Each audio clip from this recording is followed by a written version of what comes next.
Sekarang nih IMC Podcast Corner lagi ada di IMC Pulau Mas. Dan sekarang saya lagi bersama Dr. Dede Muswir, spesialis penyakit dalam konsultan kardiovaskular. Kita mau bahas tentang USG. Tapi kalau USG kan biasanya orang taunya buat periksa kehamilan ya. Ini USG pembuluh darah. Nah seperti apa? Kita akan tanya langsung sama Dr. Dede ya. Halo dok. Halo. Dok, tadi judulnya tuh spesialis penyakit dalam konsultan kardiovaskular. Mungkin kita perkenalkan dulu nih sama sahabat IMC ya. Ini yang ditangani apa aja dok? Jadi begini, di dalam ilmu kedokteran itu kan ada berbagai macam spesialis ya. Salah satunya adalah spesialis penyakit dalam. Nah, spesialis penyakit dalam ini terbagi dari 12 divisi. Jadi ada 12 pelajaran yang harus dipelajarin oleh seorang ahli penyakit dalam, spesialis penyakit dalam. Termasuk diantaranya adalah jantung dan pembuluh darah. Nah, untuk yang khusus mempelajari jantung dan pembuluh darah, mereka diberikan gelar konsultan kardiovaskular. Ada yang lain mungkin seperti dikenal sebagai ahli ginjal, konsultan ginjal dan hipertensi, atau mungkin endokrin, diabetes ya, konsultan endokrin, metabolik dan diabetes, dan ada yang lain-lain. Oke, jadi kalau konsultan kardiovaskular itu lebih ke pembuluh darah dan jantung. Betul. Nah, kan biasanya orang juga perginya kalau punya penyakit jantung ke spesialis jantung. Ya. Apa bedanya? Nah, kalau penyakit dalam biasanya pendidikannya dimulai dari dokter spesialis penyakit dalam dahulu. Jadi setelah dokter umum harus belajar spesialis penyakit dalam dahulu. Dia harus tertarik dalam satu bidang minat tentunya dari 12 tersebut. Dan salah satunya adalah bagian jantung dan pembuluh darah. Mungkin aja sih. Jadi jalur pendidikannya berbeda. Jadi mungkin nanti sobat IMC jangan bingung lagi ya, mau datang ke dokter mana dong saya sebaiknya gitu. Kalau misalnya kalau ada problem ginjal datangnya ke dokter siapa? Kalau ada masalah GERD lambung ke dokter siapa? Nah kalau ke jantung juga sama siapa? Sama aja. Iya. Oke. Jadi sesuai dengan bidangnya masing-masing. Ada 12 bidang di dalam penyakit dalam. Nah, apalin ya nanti ada di ujian. Nanti kalau ada penyakit paru, pneumonia, ya kan? COVID dan lain-lain yang nangani siapa? Kan spesialis penyakit dalam, konsultan paru. Jadi lebih ini ya dok ya, lebih fokus jadinya. Iya karena dia seorang konsultan ya. Oke. Sebagai dokter spesialis penyakit dalam konsultan kardiovaskular yang menangani pembuluh darah dan juga jantung, tentunya ada beberapa tools ya dok ya, yang biasanya digunakan untuk pemeriksaan. Betul. Ya kan? Seperti judul kita nih, USG untuk pembuluh darah. Seperti tadi saya bilang di awal, orang pasti akan ngehnya gini, USG kan biasanya buat perut, buat periksa kehamilan, itu paling umum. Nah ini kalau USG dilakukan untuk pembuluh darah, itu untuk melihat apa sih dok? Nah, jadi yang perlu diketahui pertama adalah pembuluh darah jantung itu ada 3. Nah, jadi ada pembuluh darah yang di kanan, ada pembuluh darah yang di kiri, bagian depan dan kiri bagian belakang. Untuk mengevaluasi pembuluh darah tersebut sebetulnya ada banyak teknik. Bisa dengan CT angiografi atau disebut dengan multi slice CT angiografi. Bila mau dievaluasi dengan tindakan yang non invasif namanya ya. Jadi tidak memasukkan suatu alat, Kemudian bisa dengan angiografi koroner.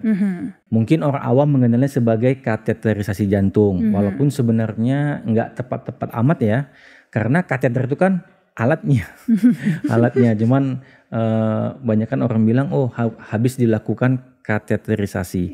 Nah itu tujuannya juga untuk melihat pembuluh darah. Nah kalau USG pembuluh darah jantung itu untuk melihat lebih detail lagi isi dalam pembuluh darah.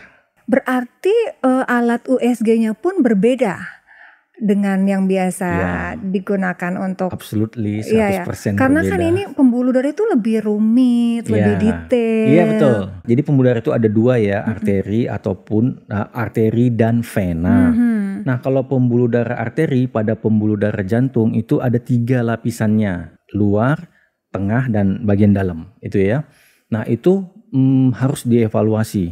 Itu tidak bisa dievaluasi dengan angiografi koroner yang tadi dikenal sebagai kateterisasi jantung. Ya, jadi itu kelebihannya alat ini. Jadi difference lah pasti dengan alat USG yang biasa. Walaupun konsep dasarnya sih sama aja, ingin melihat sesuatu di dalam. Nah, kasus-kasus seperti apa nih dok yang harus dilakukan USG pembuluh darah ini dok? Ya, Jadi saya biasanya pada saat melakukan angiografi koroner, kemudian terlihat pembuluh darah. Jadi saya bisa mengetahui bahwa pembuluh darah itu ada mengalami suatu kelainan. Biasanya berupa penyumbatan. Nah, pertama dimulai dari penyumbatan. Setelah kita tahu penyumbatan, kita bisa mengevaluasi berapa persen penyumbatannya. Itu bisa dengan angiografi koroner. Yang kedua, di mana lokasi penyumbatannya. Itu bisa dengan lakukan angiografi koroner. Tapi USG pembuluh darah jantung ini, nanti kita bahas jenis-jenisnya ya. USG pembuluh darah jantung ini akan melihat lebih detail ke dalam lapisan-lapisan pembuluh darah tadi. Dan bisa mengevaluasi lebih detail ada sesuatu apa di dalam pembuluh darah. Nanti boleh kita bahas. Oke, sehingga itu tadi ya dok ya, tingkat akurasi lebih tepat sekali. Karena tingkat akurasi ini sangat mempengaruhi outcome ataupun namanya luaran. Betul. Hasil daripada pengobatan, terapi, intervensi. Penanganan seperti apa yang harus dilakukan? Nah, pada pembuluh darah jantung ini. Jadi bila seorang pasien dicurigain ada suatu ke arah penyakit jantung koroner, suatu penyakit yang ditandain biasanya keluhannya ada nyeri dada, mungkin juga bisa sesak nafas, mungkin kalau lebih advance lagi bisa kakinya bengkak. Dan tanda-tanda gagal jantung. Nah, pada mereka yang mengalami penyakit jantung koroner ini akan ditemukan suatu kondisi penyumbatan di dalam pembuluh darah jantung. Nah, dievaluasilah dengan suatu alat yang disebut dengan angiografi koroner tersebut. Itu menggunakan zat kontras. Jadi dengan memasukkan kontras ke dalam pembuluh darah jantung. Terlihatlah pembuluh darahnya.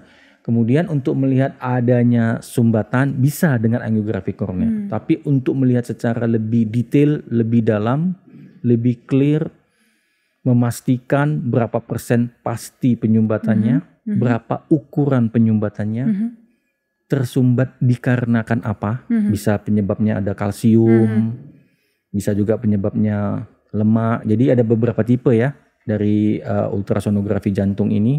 Jadi bisa lihat dengan detail, kemudian seberapa ringan, sedang, atau berat penyumbatannya dan segala sesuatu yang ada di dalam bisa terlihat. Kalau misalnya pasien mengalami serangan jantung, bisa dilihat adanya gumpalan-gumpalan di dalam pembuluh darah jantung. Oke.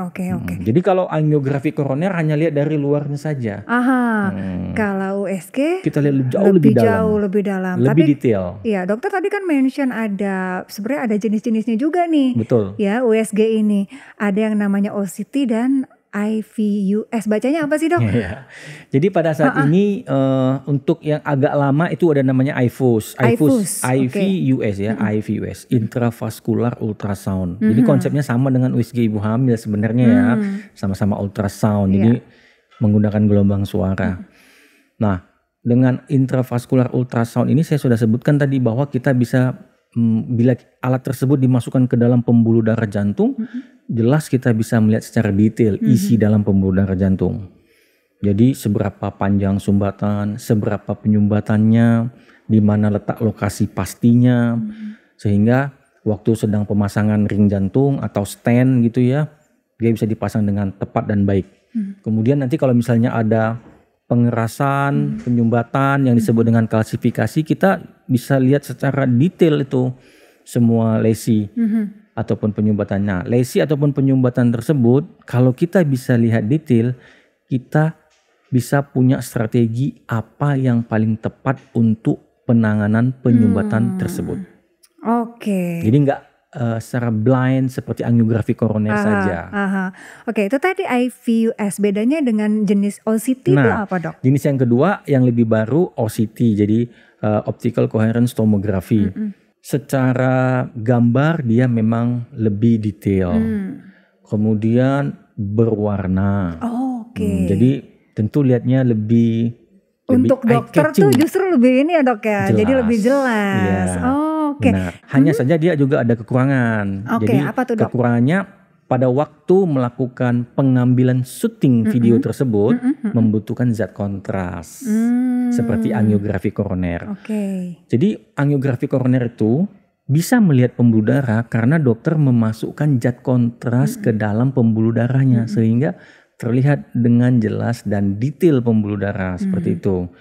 Jadi OCT juga beda dengan IVUS. Padahal kita mengetahui sebetulnya kan sebaiknya tindakan itu adalah meminimalisasi penggunaan kontras karena kontras ini tidak begitu baik bagi fungsi ginjal. Dan 2 jenis USG ini sudah tersedia di IMC Tentu, Pulau Mas ya. Pulau Mas sudah tentu punya saja lama. Harus dilakukan sama dokter ahlinya. Iya betul, tepat sekali. Oke dok, ini ada pertanyaan dari netizen ya yang sudah kita rangkum untuk dokter jawab pada hari ini ya. Baik. Oke. Siap.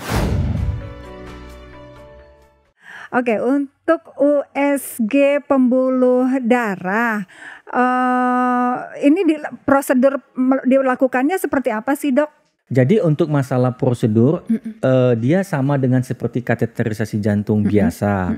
Jadi setelah pasien dilakukan kateterisasi, dia menggunakan alat kateter.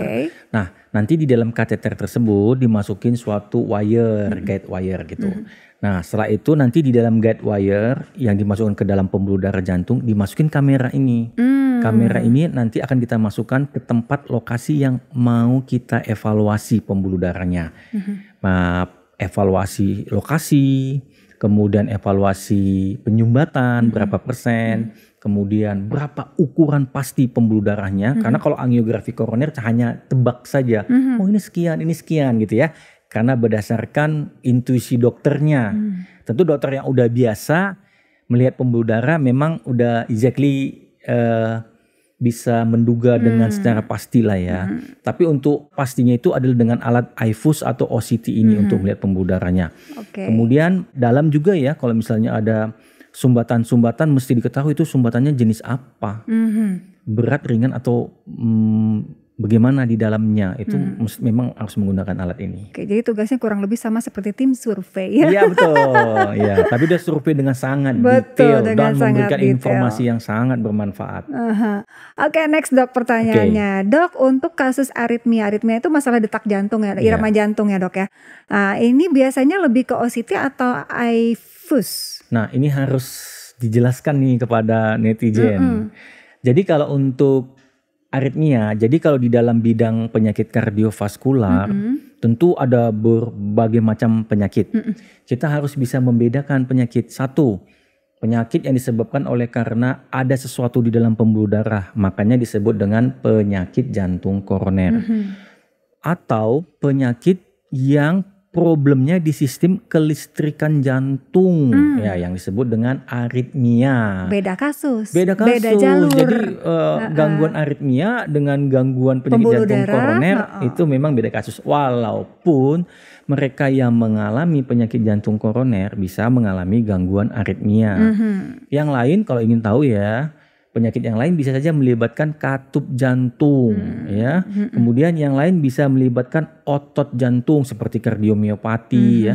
Misalnya orang lari maraton, pemain sepak bola profesional itu sering mengalami kardiomiopati di mana otot jantungnya itu mengalami penebalan yang abnormal luar biasa yang sampai mengganggu jantungnya sendiri. Nah, banyak jenis-jenis yang lain daripada penyakit jantung. Mungkin kita hari ini bahasnya tentang satu topik dulu. Ya itulah kenapa pentingnya kita mengedukasi dan begitu kita ada masalah itu memeriksakan diri ke tangan yang tepat gitu. Betul, ya dok ya. Tepat sekali. Oke, saya yakin banyak sekali pertanyaan dari netizen tapi waktu kita cukup terbatas ya dok ya. Mudah-mudahan nanti kita ketemu lagi di lain waktu, lain kesempatan untuk membahas sesuatu yang lain, tema lagi yang lebih menarik. Dan sobat IMC yang mungkin pengen tahu jadwalnya dokter Dede nih di IMC Pulau Mas hari apa jam berapa, jangan lupa untuk sekarang udah gak perlu telepon lagi tapi cukup download ya, ini mobile apps namanya IM-Care Dok ya. Nah di IM-Care ini kita bisa bikin appointment, bisa tahu jadwal dokter Dede itu hari apa jam berapa dan ada medical history kita gitu. Jadi semuanya lebih mudah, lebih simpel hanya lewat handphone ya. Jangan lupa untuk di-download di App Store dan juga Play Store. Kita pamitan dulu sama dokter Dede, spesialis penyakit dalam, konsultan kardiovaskular dari IMC Pulau Mas. Ketemu lagi tentunya di lain waktu, lain kesempatan di IMC Podcast Corner bareng saya Leni Diandra. Kita pamit dulu ya dok, sampai jumpa, bye-bye.